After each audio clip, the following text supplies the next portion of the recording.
I feel like I'm kind of circle talking, but maybe I just need to be saying out loud that I am going through the struggle of shifting towards making things better. And I don't necessarily know if there's a solution, but maybe it is simply me saying out loud, this is hard, but I'm going to embrace it. And I'm simply just need to like find the small wins. Yeah. Is it that simple? Welcome back to In Residence. I'm Keith. And I'm Laura. Hey, Laura.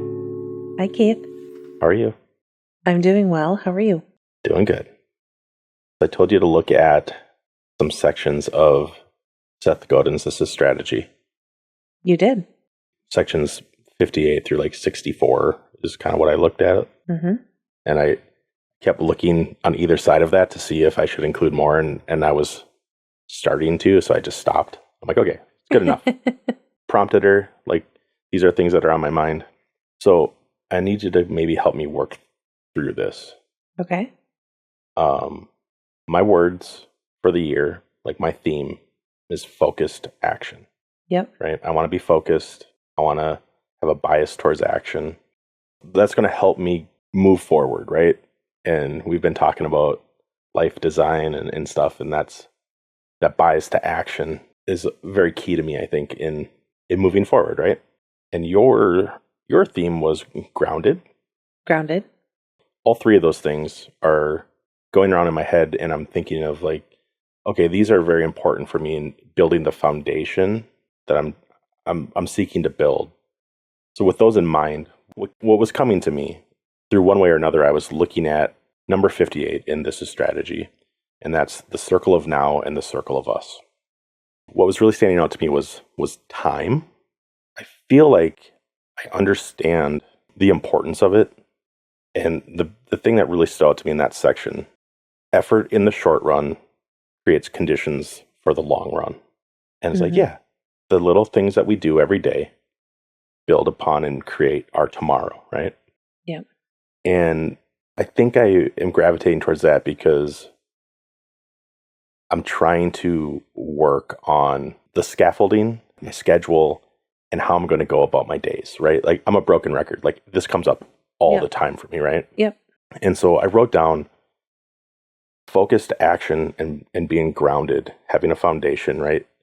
Like, a note to myself is like, okay, I'm building a foundation for a resilient way forward. And that's kind of like something that Seth says in here. It's like building that resilience. For me, it's like, okay, why? Right? You would help me ask that question to myself. Like, okay, I want to achieve my goals. I want to live a fulfilling life. I want to make things better. Like, that's work, right? Like, our work is affecting change. Right. And so when we were talking about like all of the life accounts, right? And like designing your life book, those are kind of like how I break down sections of like how I want to attack and like think of different goals. And it's one life, but like when I can break it down into segments, it helps me concentrate, right? So I understand that over time, if I stick to something, I can make strides, right? I can make improvements. Mm-hmm. So like for my health, right? A health goal, want to lose weight, talked about that. But now I'm bumping up against, okay, I've done actions to lose weight before. I say I'm going back to it because it has worked. But if it worked, I would have still been doing it. Yeah. It wasn't resilient, right? Like my mode of operating, like at a certain point, I stopped doing it. So while I found success, it was short-term success.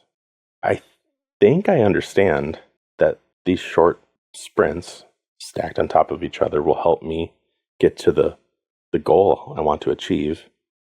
Like, I understand that in my head, but then here I am still trying to set myself up to have consistent and persistent practice and process to attain my goal. You're here to help me process this more. Okay, I know I'm talking a lot. Yep. Okay.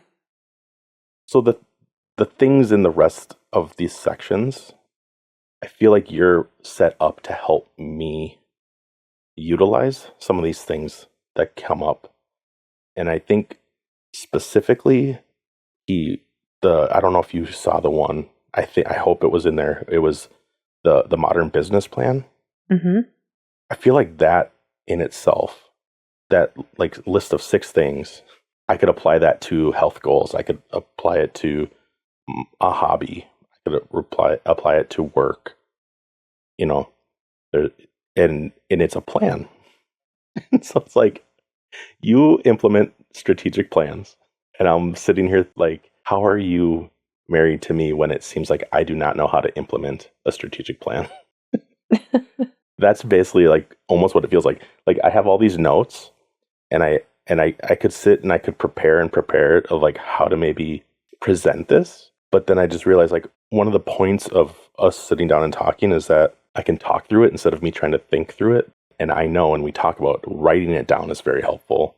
At the same time, one of the biggest things, okay, I have to say these things out loud, and we've hit on this the last couple of weeks too, is going together, having a team. It's all coming up and it's all swirling around in my head of like, how am I going to actually implement, one, devise a plan, be clear about what I want, right? I'm kind of there. Like I have a health goal, right? Mm-hmm. I have work goals. It's the working backwards that he talks about in here. Is like, okay, I know where I want to go. Now I got to work backwards, step by step. That's when he used podcasting actually as an example. Yeah. It's like you don't, and I love that he brought up Elvis Costello. Mm-hmm. And he's like, you don't start with that being your first guest if you've never had a podcast before. You work backwards to, if that's my ideal goal. So I'm like, oh, I think that might be the thing, is I'm not really good at maybe going all in on envisioning the steps of the process or something. Like, I'm rambling a ton. You take over now.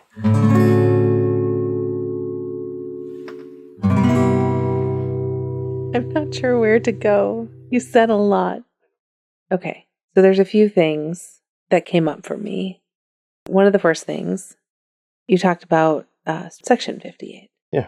So Section 58, really talking about the time pieces of that. What I noticed in there that he wrote, we learn that investing in tomorrow is smarter than always insisting that we get something today. From a strategy standpoint, that's really important. And that's coming through as you're talking about your goals and writing down how you're going to get there, or if you're going to backwards plan to them, or all those pieces. At the end of the day, one of the underlying things for me is, how do you incrementally build those habits? So you're doing something small today that's doable. So that way you work towards the big goal that you have for yourself. So it's doable. You mentioned that in the past you did things that were successful, but then they weren't. I think my question has always been, well, then they were doable and you were successful, but then they weren't. At the end of the day, were they successful? Was it a good strategy? Exactly. Maybe I'll take it into like a weight loss example. For me, several years ago, I can't remember when, but the Whole30 was a big thing, and everyone was doing that. For those of you that don't know, basically, you're eating whole foods, not carbs, no alcohol, and you go 30 days basically on meat, fruit, vegetables, no dairy, legumes. I think you can have beans. I think that's right. It's hard, but you lose quite a bit of weight. And after a certain point, you start feeling pretty good. And you go, gosh, this is great. If I could just keep going, I'll lose more and more weight. But it's really hard to live like that consistently. And so once you go off the diet, that weight comes right back on.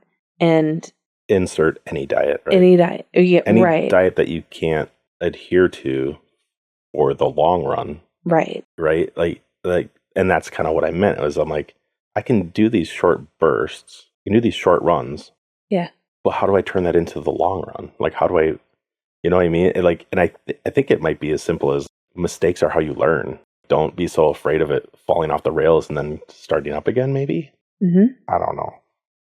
Sometimes I find myself wanting to do something that is bigger than probably is doable for me right now. But I tell myself, if you can just hold on and white knuckle it Right. for 3 weeks, 4 weeks, 6 weeks, then you don't have to do this anymore. and you can do something a little bit more mild. After about 3 weeks, I'm like, well, maybe I don't do that. you know? Yeah. So I guess my question back to you is, when you're thinking about that, I like how it's framed here is learn that investing in tomorrow is smarter than insisting that we get something today. If you're willing to do those small incremental things to add up to what you're going to build tomorrow, rather than insist that it's all done and produced today. Even like a book, like if you're wanting to write a book, to write a chapter or paragraph at a time, maybe you do that every day, you make progress. Eventually, you'll have a book, right? But if you insist that the book is done today, could you sit down and probably write a book in a day? Maybe. Or a week, or maybe extend it for something big like that. Yeah, I wonder if it's just a problem with like my ability to fathom scale, because like we're consistent with the podcast getting out. Yeah. And so how do I translate that type of consistency into other areas of my life? I think that's kind of what I'm wrestling with. And I know when I read the thing or hear you say setting yourself up today, taking these steps that set me up better for tomorrow, right? I've even said that many times. I do know my human brain is like, but I want to be at the finish line already. Yeah. I it's because it can't just be willpower, because that always breaks at some point. Like if you're trying to restrict or trying to adhere to something that is very strict. Yeah.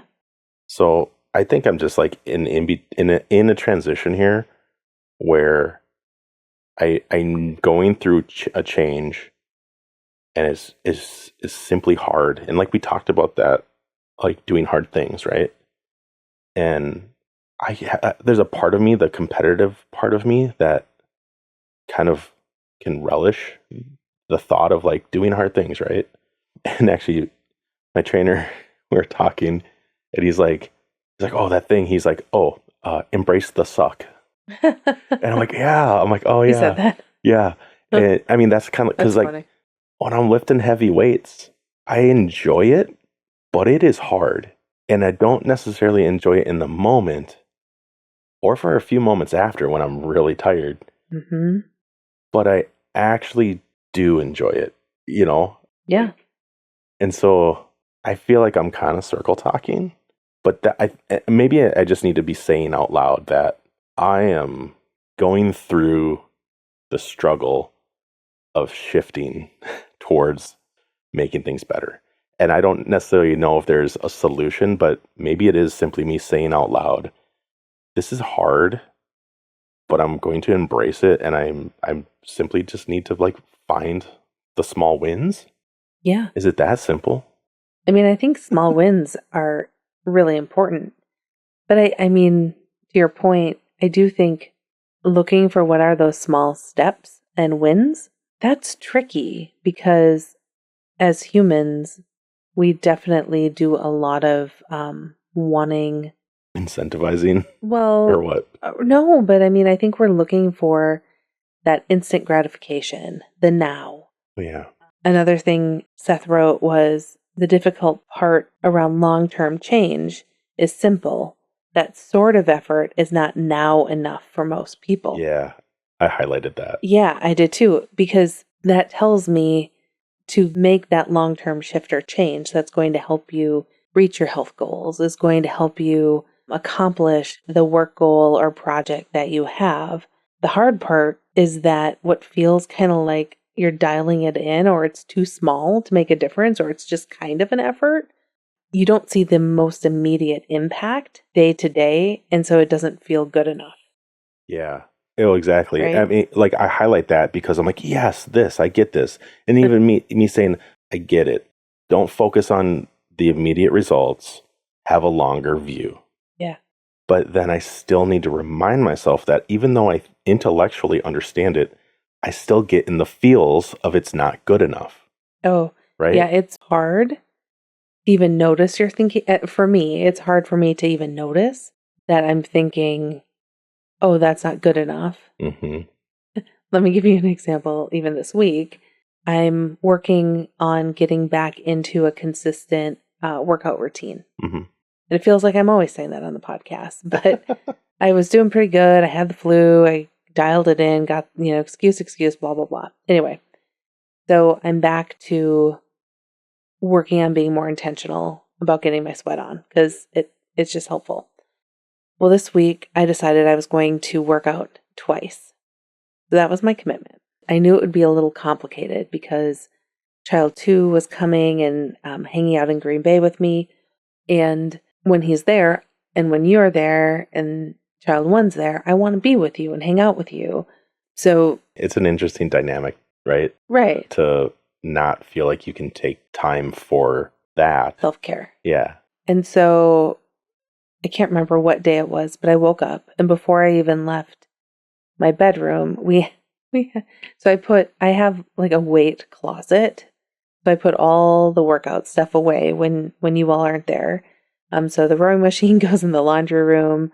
My free weights are in the closet with the exercise ball. Mm-hmm. And then I just got a clearance weight, like what are they called? Weight bench? You got a weight bench? Is that, yeah, a weight bench that does incline and stuff like that. I thought you were talking about like the rack to hold the weights. Did you got that too? Yeah. There's some really good clearance. I'm like, oh, I'm getting this. And so I got a Wasn't weight even bench. the end of January and there was already clearance on the fitness stuff. I know. That's hilarious. It was cheaper than a marketplace on Facebook. Like, yeah. And better condition. And new. Yeah. Anyway, so I got that. I put it in our walk-in closet when you all were there because I thought, well, get it out of the living room or get it out of where I'll use it so it feels more living and not like part gym, part apartment. Anyway, I said to myself, okay, you said you're going to work out twice this week. How about you get up and do 10 squats 3 times? And so I did that and I'm like, okay, how about you do incline push-ups? 3 sets, 10 reps on each. And I did that. I'm like, okay, it wasn't everything that I wanted to do. It wasn't what I intended when I said 2 days, but I did it. Very small, very simple. I could have just sat on my butt and read, but I did some squats and I did some push-ups and I'm going to call it good. I feel like that's not good enough. And I feel like that's not going to move me towards the health goal I'm trying to get and stress management I'm trying to do. But at the same time, it's better than not doing anything. Right. Exactly. Anyway. Yeah. And I guess that's maybe just a reminder of focusing on what you're gaining by taking some action instead of focusing on, well, it's not the best action, or I could have maybe done more, and like getting in that spiral of that, the gap in the gain, right? Yeah.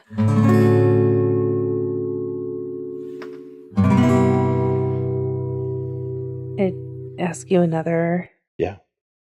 So you also talked about, you talked about a couple different things. You were talking about the modern business plan. Mm-hmm. Do you want to dig into that a little bit and talk about the different sections that are in that? Yeah. I'm still trying to process through what I'm even thinking, but I'm going to just allow myself to believe people get what I'm kind of talking about. Mm-hmm. But the modern business plan, well, it's simply a great list of things that you need for any plan. It's 6 things: truth, assertions, alternatives, people, money, time. While I was trying to answer these questions I had, I realized that these are probably my answers of working through this list of things. As he says in here, the truth describes the world as it is. So it's like, I need to say, okay, what is the truth of my situation? Mm-hmm. Where am I at? Do I understand the system I'm in, is kind of how he talks about it, right? What are my assumptions about it? And saying it out loud, what do I think I'm dealing with? Yeah. The thing that's on my mind is my health goal of I want to lose weight. So that's kind of the most tangible, easy thing that goes through my head when I was looking at this. And so I just need to be clear about, okay, this is where I'm starting. This is like on the map of the mall of my life. You are here. Right. I like that he started with truth because it does remind me a lot of where you start with process mapping. where are you at right now? What is your current state? I start so many things I do related to planning around where are we now? Because if you don't know where you are now and you aren't truthful about that, it's going to be really hard to understand what pieces and steps do you need to take to get to where you need to go if you're not clear about that. I also enjoyed that you can take as long as you need to tell the truth. You don't have to just say, my truth is I want to write blogs and I'm not writing blogs. You can take more time to unpack that, to your point about what are the assumptions you're making? What is it that you know? What experience and backstory is there to that? So you can really dig in about how you're seeing and realizing your current state. I also like that he said we shouldn't disagree about anything in the truth section.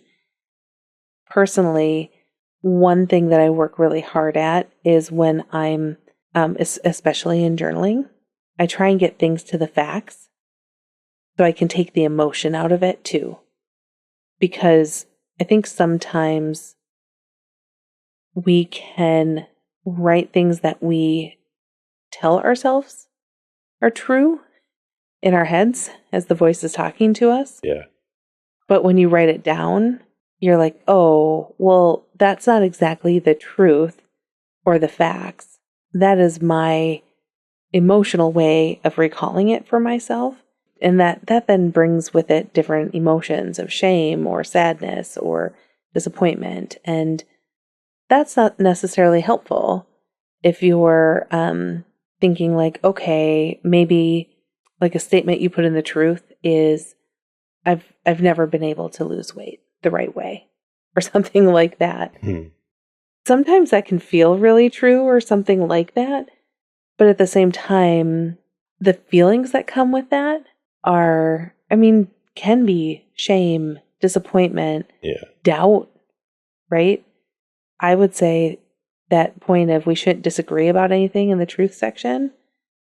If I was sitting down and talking to you and sharing my truth and you saw a statement like that, you probably like, hold on a second. Well, I instantly wanted to be like, well, when you say I haven't been able to do it the right way, I'm like, that's subjective. Yeah. That's not an objective thing. And so then I would be like, okay, well, let's inspect that. Yeah. Same with getting it out, whether talking or writing, helps you see the emotion and then keep going and ask, well, why? Why am I feeling that way?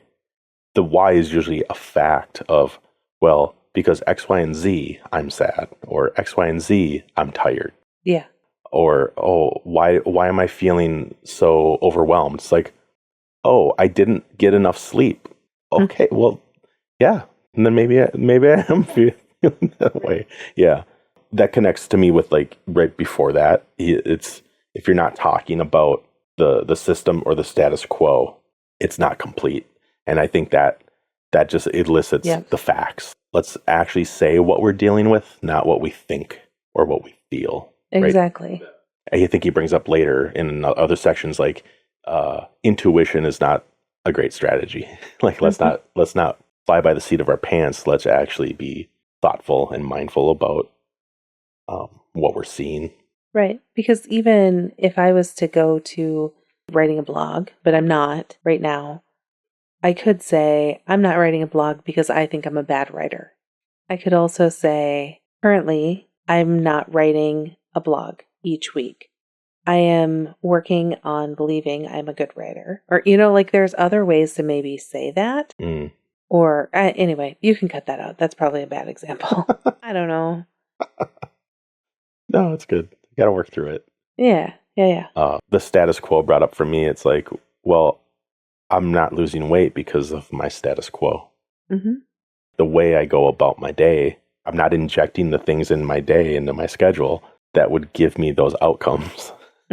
So if I'm not being truthful about that, if I'm just walking around with my hands in the air saying, I don't know why I'm not hitting my weight loss goals, then I'm lying to myself. Just walking around like my hands over my eyes, right? Yeah. So anyway.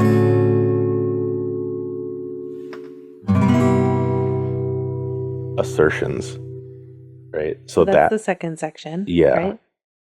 And that is saying how you're going to change things, right? So this would be like my action steps. I'm going to get 7,000 steps a day. Mm-hmm. Like that's how I'm going to make the change. Right. Because this is, and he says this is really the heart of the plan, right? It's how you're building the scaffolding. It's how you're going to create the tension that you need to necessary to really do the actions that you need to do. Yeah. And that dancing with the tension, I think, is what stops me and probably many people that are trying to make changes in whatever they're trying to make a change with, right? Yeah. It's not good enough. It's not enough.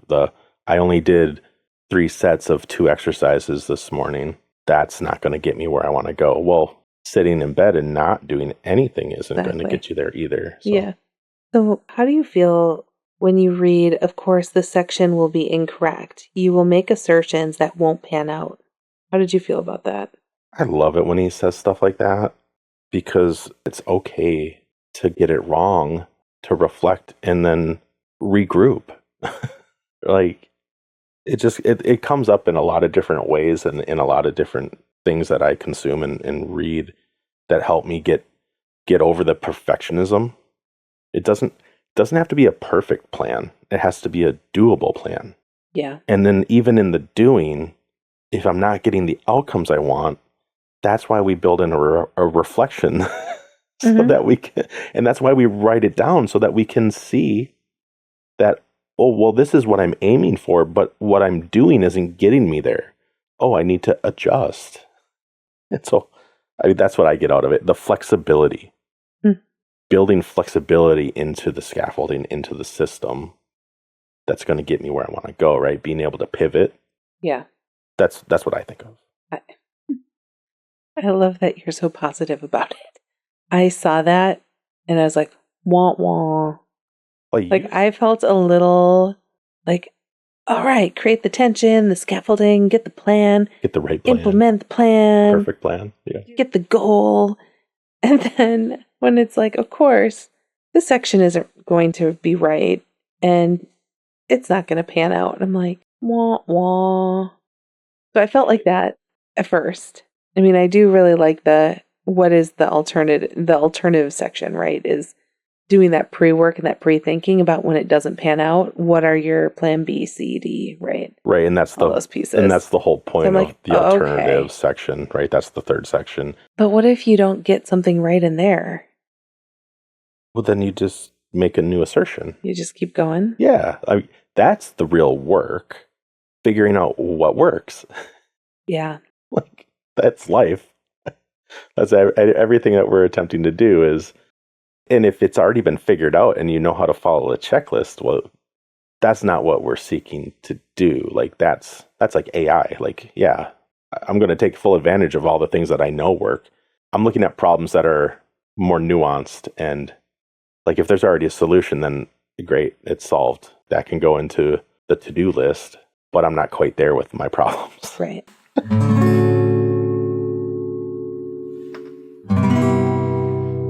Okay. So we've talked about truth. What's your current state? We've talked about assertions. What is the change you want to make in the world? Yep. And we've talked about alternatives. What are we going to do when the thing doesn't pan out? Yep. Do you want to talk about people?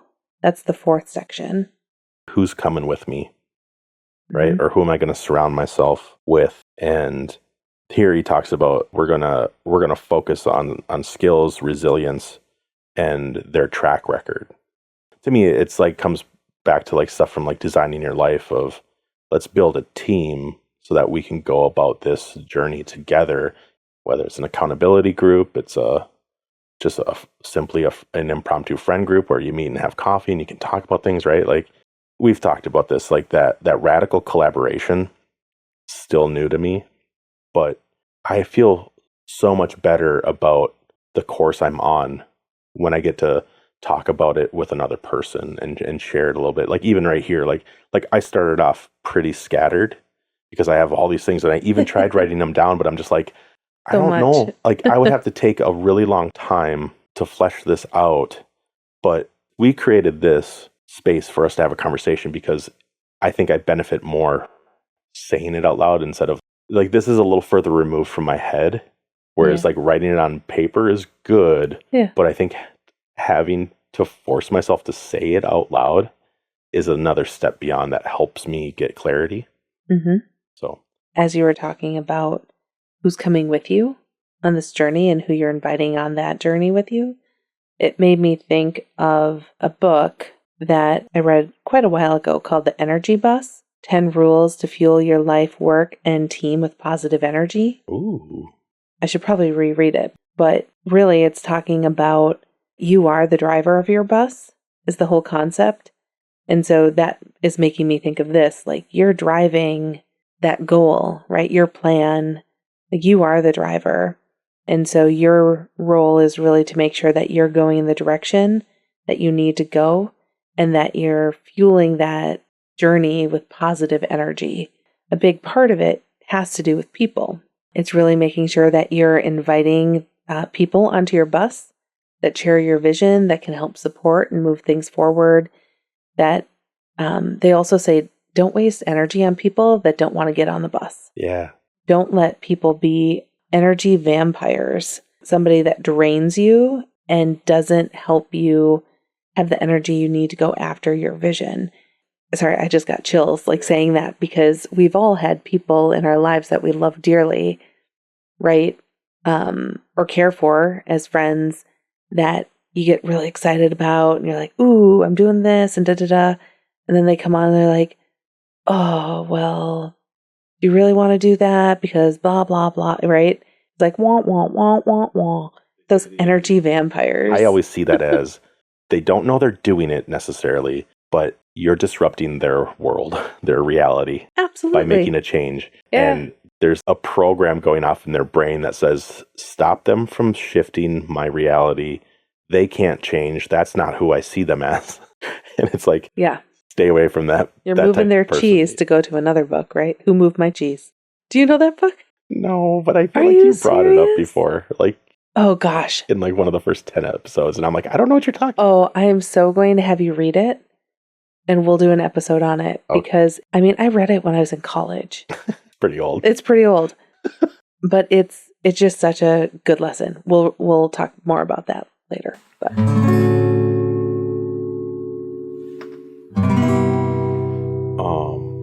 yeah, being clear about where you're going to, like, your co-conspirators, mm-hmm.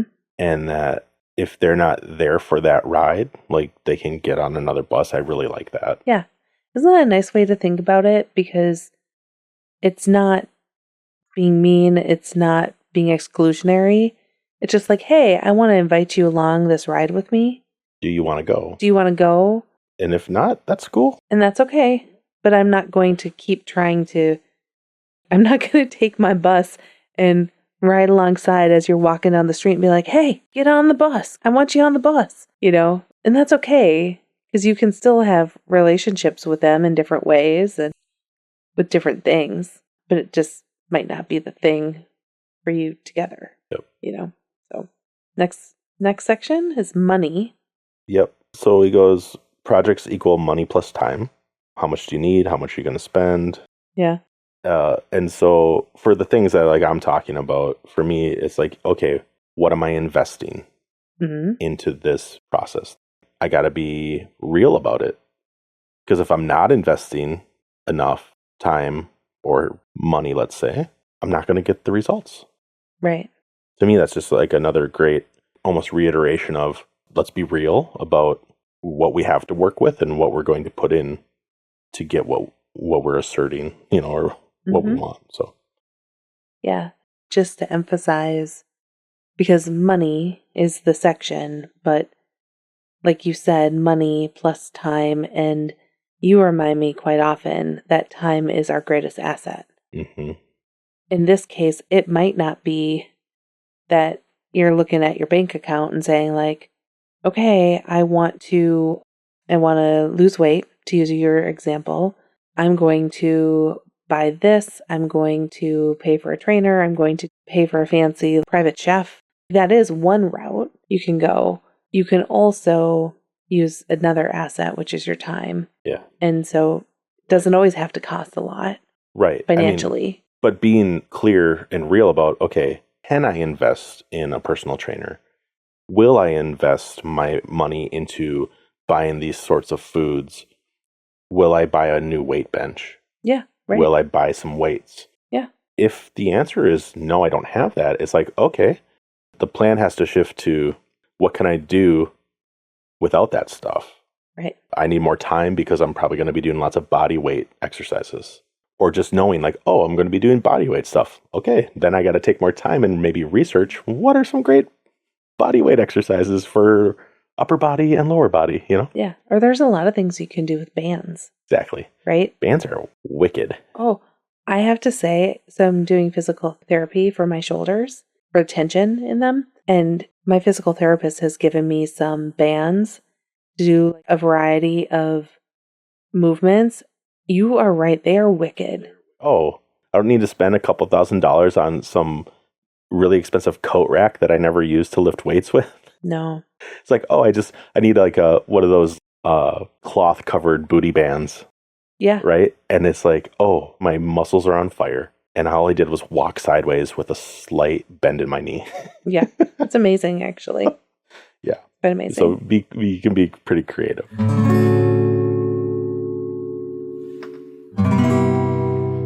Okay.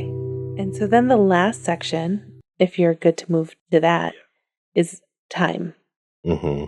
I saw this a little bit different from time as a resource in the last section, but more time as in how much time will it take for you to reach your goal and what will be different? Kind of what are those mile markers or milestones potentially? Yeah, and here it's what will be different a week, a month, or a year as we proceed.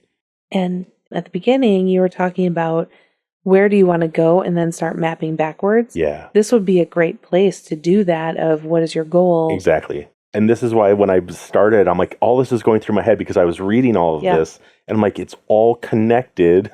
58 connects to 63 and 63 connects to 60. And I'm like, I think I need to just talk it out with you. Mm-hmm. There's so much here and it makes sense, but it's a lot. Yeah, it is. For anyone who's listening, I do think maybe it would be helpful to go through just really quick this framework again, because if you want to recreate it, take some time, write it on a journaling page. As Keith and I both are journalers, and so that's like a really great approach to do that. How would you feel about if I say the section and the word and you do the quick kind of what are we talking about? Does that sound good? Yeah. Okay, so the first section, you would write truth, which is where you're at, where you're starting, what is the status quo, what's the system you're in. Being aware is kind of how I think of it. Yeah. Okay, so then you shift to section 2, which is assertions. And this is, for me, it's like I need to own the change I'm seeking to make.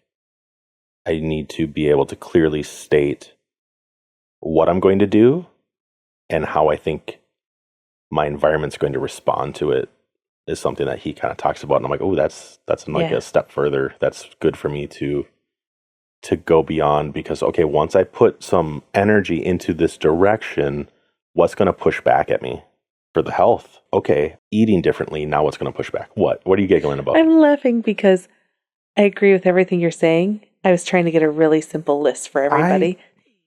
Don't I love get you to so talk much. to people very much. I love you so much. Good. Okay. Let's see. Section 3, alternatives. Whatever I think I'm going to be doing might not work. So what am I going to do when it fails? Great. Section 4, people. Who's coming with me? Or who am I going to try to enlist to be a co-conspirator? And section 5 is money. What are my resources to invest in doing what I say I'm going to do? And then last but not least, section 6 is time. And this is probably the one I think I understand the most, but I don't. How is it going to proceed? Week, month, year? Yeah. Where am I going to be? And just a hot tip, you can start at what your goal is and then work on backwards. Yeah. Right? Yeah, that was kind of a gem from number 60, the next guest, best guest, where it's like, oh, I want I want this famous person on my podcast. Well, Yeah. okay, let's work backwards. And all of a sudden you get to your friend or your next door neighbors on your podcast first. Yeah. Right? That's where that was. Yeah. As Seth said, most overnight successes aren't. Yeah. I think that's just a really good reminder. It sets the stage.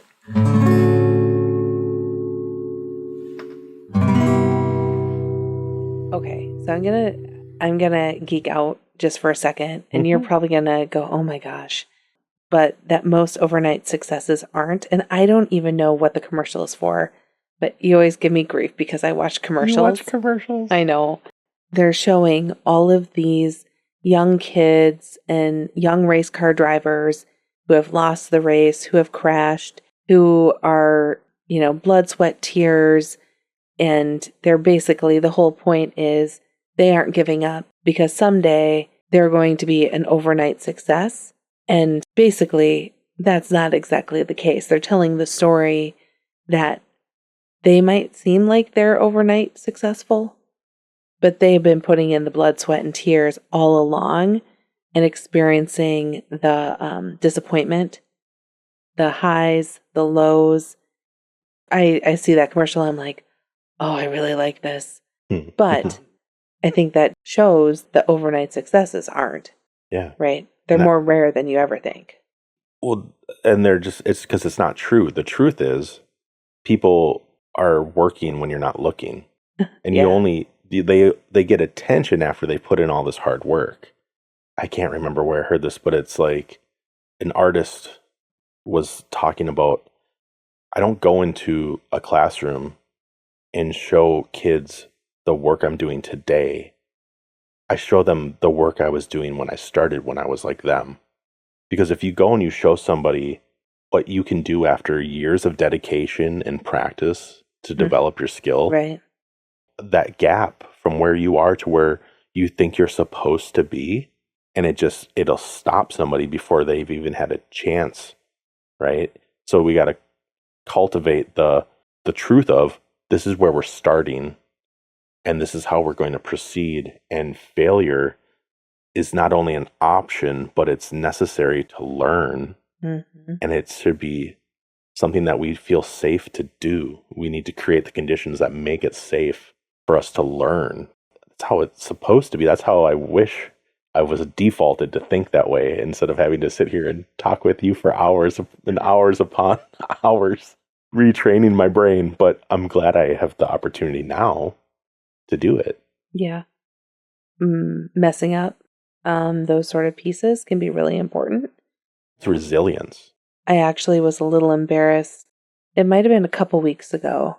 I was over at my parents' house and we were just talking, and my mom brought up a couple times, "Oh, do you remember when you used to sing and you'd forget the words and all of a sudden you'd just be there singing in front of an audience going la, la, la, la," right? Yeah. I don't know why I was so embarrassed that she remembered that, because I think I've even shared it on the podcast. I was like, oh my goodness, I can't believe I wasn't good enough to memorize the words and keep the words memorized under kind of a high stress situation of performing music, singing in front of a big audience, right? And I had this feeling of shame when she said it, actually. Yeah. I was like, I don't even know if I can acknowledge it, even though I openly acknowledge it. It was very strange that someone else remembered how I screwed up. Oh, of course you blocked it out. Right? But I remember it. So anyway, I'm just saying that because I think about that, and I don't sing in front of people frequently, really, anymore like that. So I'm not memorizing music and stuff like that. But I will say I'm incredibly good at thinking on my feet. Yeah, you are. When I'm facilitating, when I'm presenting, things like that. It's not because I'm going to stand up there and somebody asks me a question I don't know the answer to. I go, la, la, la. I'm not going to do that.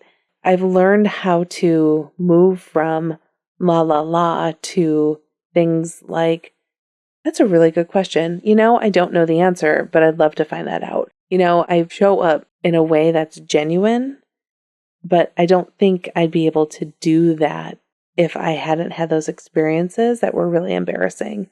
And even to this day, I realize create a little bit of shame. Yeah. I don't know. It was weird to feel that.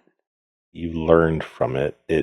Those feelings drove you to probably do better, so you didn't have to feel that again. Prepare, right?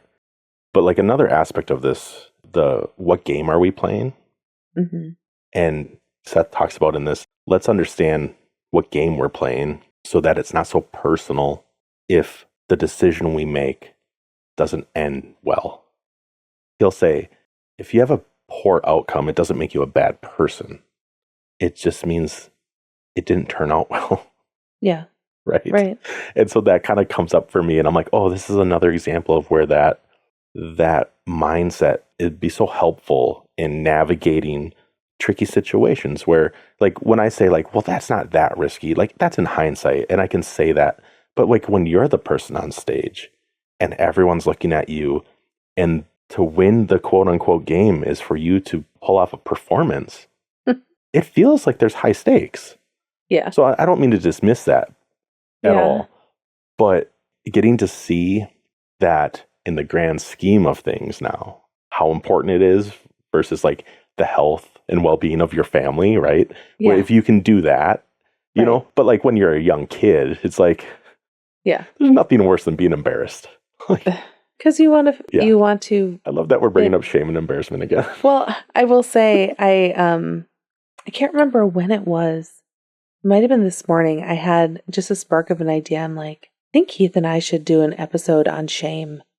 I'm not exactly sure what that would look like, but I've been thinking about shame quite a bit lately. I don't know. There'll probably be like a bunch of tears and like silences from me.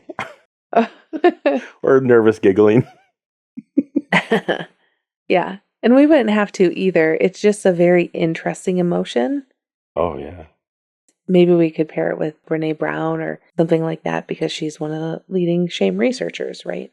I don't know why I've been thinking about that lately, but yeah.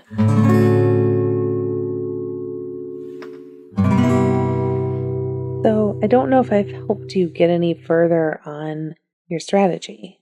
No, see, you kind of addressed that, like, you're good at thinking on your feet, and I came at you with a bunch of word salad. And I think, like I said earlier, I simply needed to get it out of my head and just have a conversation, kind of vent the steam that's building up, and like the pressure was starting to build, I think, in me of like, how am I going to do this? I know I want to do this, but I failed before. I wasn't good enough, or it worked, but actually it didn't, because if it had worked, I would be in a different place than I am, and just kind of spinning. And so getting it out, I feel lighter now. And it's all here. Like I have tools, and I know that I can take ownership of what I need to do. And I don't have to be so serious about it. I can make it a game, a healthy game. And so it's not so filled with emotion, I think. If I mess up, I can maybe laugh at it, Like, I see the guys in Metallica now. Mm-hmm. Like, I've seen how they've grown as people. Like, when I was first watching them in like the early 90s, if somebody would make a mistake, they would like give them a look and like, you messed up the song. And now I saw them live and they forgot a whole section of a song. And they're like, okay, we'll play that section right now, or like they'll giggle about it. If James Hetfield forgets some words, you can see him in these videos. He just kind of giggles about it now. And it's just like, yeah, it's okay. It happens. Yeah. So I guess maybe one of my other themes of the year is let's not be so dramatic. Yeah. Maybe the lesson in that is be more like Metallica. Yeah. Wait, yeah. I like it. Let's get out of here. Okay. Thanks, everybody. Thank you. Bye. Bye. Happy birthday. Whatever. No, it's your birthday. We just got done talking about being embarrassed. I know, but I had to say it. Don't embarrass me. I'm embarrassing you. A little bit. Aw, I was going to try and do it at the front, but you jumped right in. Because I probably could sense you were going to do it. All right. All right. Thank you. Love you. Love you too.